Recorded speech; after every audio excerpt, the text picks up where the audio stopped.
तो महामारी के इस दौर में कुछ लोग दवाओं की कालाबाजारी करने में जुटे हुए हैं। कोटा में रेमडेसिविर इंजेक्शन की कालाबाजारी करने वाले 2 सगे भाइयों को गिरफ्तार किया गया है। बता दें कि मेडिकल कॉलेज के प्राचार्य डॉक्टर विजय सरदाना ने खुद इंजेक्शन की ब्लैक परचेजिंग की डील की थी और खुद ही पुलिस और डीएसटी टीम को सूचना दी और साथ ही आरोपियों को गिरफ्तार करवाया।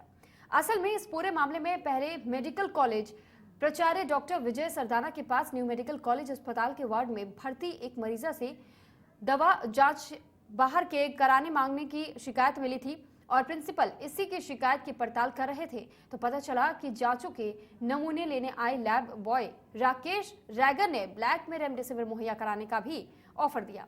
इस पर मरीज के अटेंडेंट से राकेश का मोबाइल नंबर लेकर मेडिकल कॉलेज प्राचार्य ने अपने आप को मरीज का तीमारदार बताकर ब्लैक में इंजेक्शन मांगा तो राकेश 10,000 में एक रेमडेसिविर को ब्लैक में सौदा करने को तैयार हो गया और बाद में पुलिस की मदद से मेडिकल कॉलेज से दोनों कालाबाजारी भाई मुकेश और राकेश को धर दबोचा गया।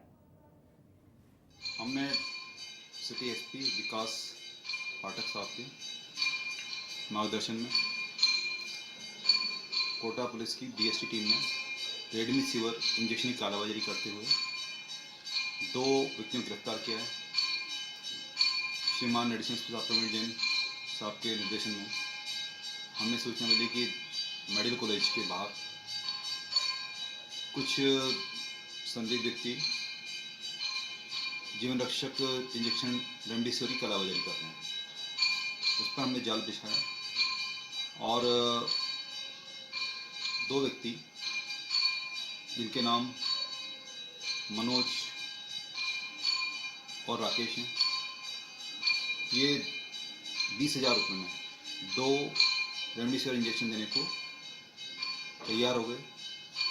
इस पर उन्हें निर्धारित स्थान पर बुलाया गया और उन्होंने 2 रेमडेसिविर इंजेक्शन 20,000 रुपये में पुलिस को दिए। इस पर उन दोनों व्यक्तियों को गिरफ्तार किया गया और उनके पास से दोनों रेमडेसिविर इंजेक्शन बरामद किए गए।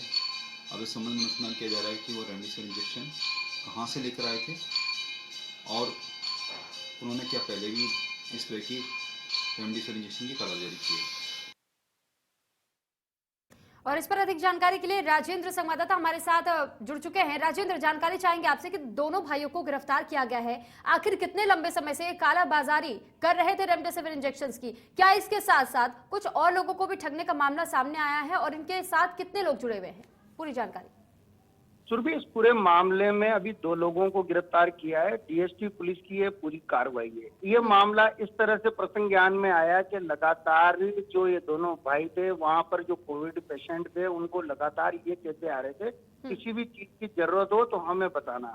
उसके बाद में ये एक मोटी रकम ओटते थे तो इस पर किसी व्यक्ति द्वारा डॉक्टर विजय सरदाना जो न्यू मेडिकल कॉलेज के प्रिंसिपल है उनको जानकारी दी गई। जानकारी के बाद में ये एक पूरा जाल बिछाया गया। इस जाल में ये दोनों भाई यहाँ पर फंस गए और फंसने के बाद में अभी ये महावीर नगर थाने पुलिस की हिरासत में। बात की जाए, इनकी हिम्मत इस तरह से लगातार इसलिए बढ़ रही है क्योंकि जो हाड़ोती भर से जो मरीज आते हैं और लगातार रेमडेसिविर इंजेक्शन हो, चाहे गैस की बात हो, ऑक्सीजन गैस की, तो लगातार लोग परेशान होते हुए और दर दर भटकते हुए नजर आ रहे हैं। तो उनकी लाचारी का ये फायदा काफी समय से उठा रहे थे क्योंकि काफी समय से उठाने के बाद ही इनकी हिम्मत लगातार बढ़ती। इसमें सबसे बड़ा मामला ये है कि जब ट्रू कॉलर पर डॉक्टर विजय सरदाना और डॉक्टर लिखा हुआ आया तब डॉक्टर विजय सरदाना ने इनसे बात करी तो इन्होंने खुद ने कहा कि आप डॉक्टर होकर रेमडेसिविर इंजेक्शन का इंतजाम नहीं कर पा रहे। तो उन्होंने कहा भाई मैं कोई डॉक्टर नहीं हूँ मगर मुझे तो रेमडेसिविर इंजेक्शन की आवश्यकता है, आप जो कीमत मांगोगे वो हम दे देंगे। इसके बाद कोटा डीएसटी पुलिस ने पूरी कार्रवाई करते हुए इन दोनों को यहाँ पर गिरफ्तार किया है। दोनों चिकित्सा सेवा में थे। एक राकेश जो था लैब टेक्नीशियन। राजेंद्र, तो क्या ये केवल ये दोनों भाई ही इस पूरे कालाबाजारी के खेल में शामिल थे या फिर इनके साथ कुछ और लोग भी जुड़े हुए होने के आसार जताए जा रहे हैं? सुरभि, इनके अलावा और कौन लोग इस पूरे रैकेट में शामिल हैं इसके लिए पुलिस ताज और डीएसटी पुलिस यहाँ पर पूछताछ कर रही है। अभी तक इनको महावीर नगर थाना पुलिस की हिरासत में रखा गया है।